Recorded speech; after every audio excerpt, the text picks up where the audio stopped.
protesting the execution of Tiny Mercer until they started showing adult movies. And this is a true story of the last execution in the Missouri State Penitentiary before it was moved to Potosi Correctional Center. I'd only been in Missouri State Penitentiary about 6 months.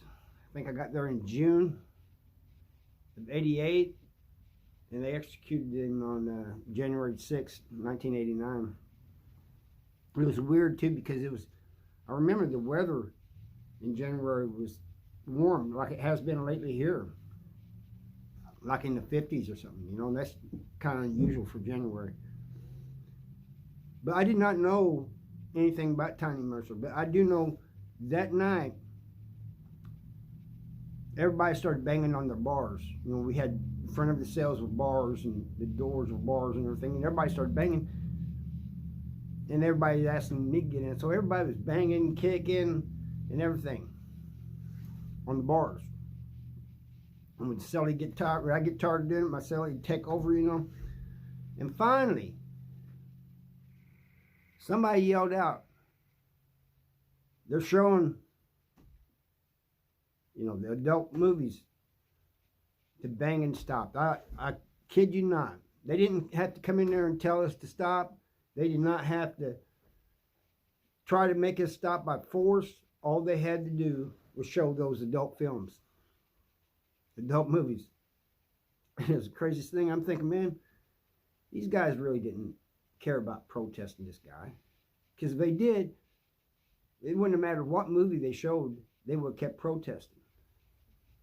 So really, it was just, I guess it was just something for them to do.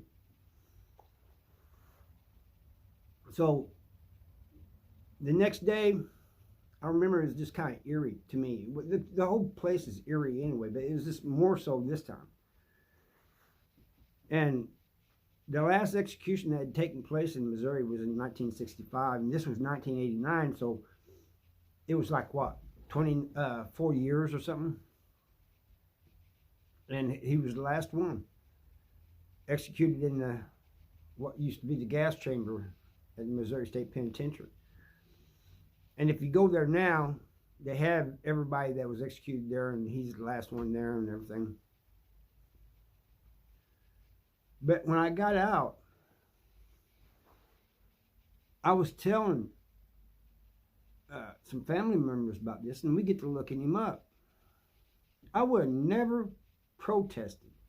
I would have never been part of this protest if I knew what he was in there for. I think her name was Karen Keaton.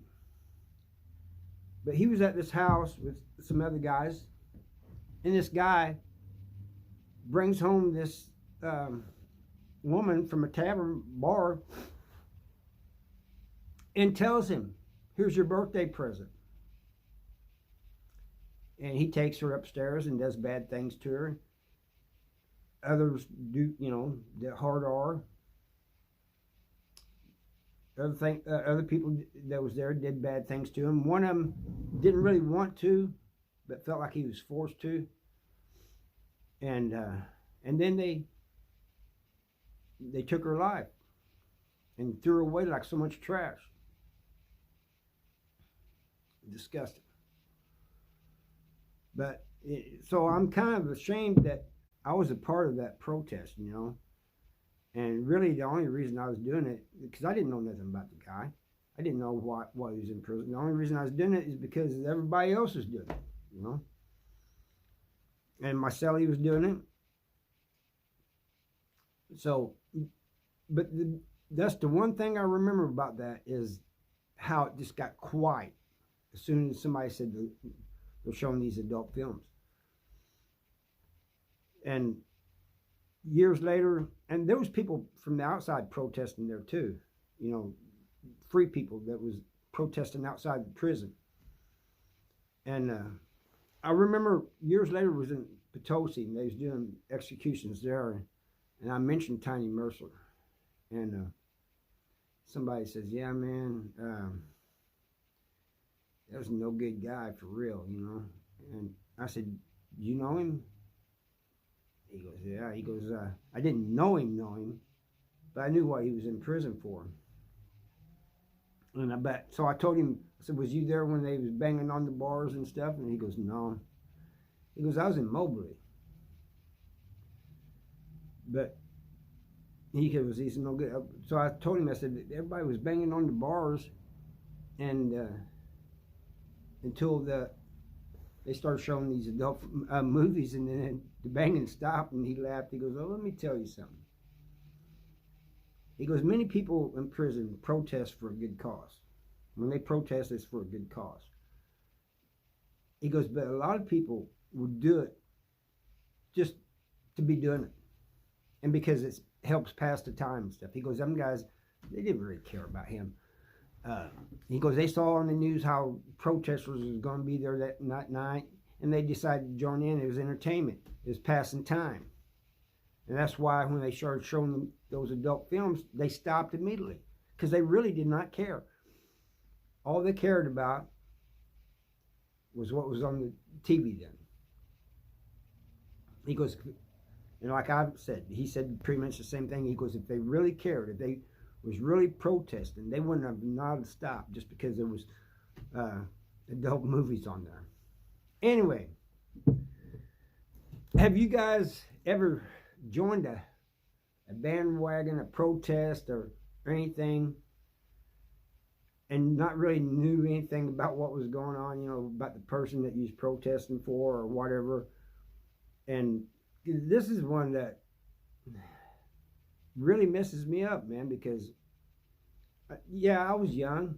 I was 18 at the time. I was new to the prison and everything, so I didn't know how everything works. But it's still, it makes me feel bad, man, because you know, if you guys watch my channel, I'm against anything like that. You know, child molesters, SOs, all that. I totally can't stand them, and that's partly because of what happened to my brother and other people I know, you know, friends. So anybody has any stories where they jumped the bandwagon and then regretted it, please put it in the comments, if you don't mind putting it in the comments. But that's all I got for you, and I thank you for watching, and see you next time.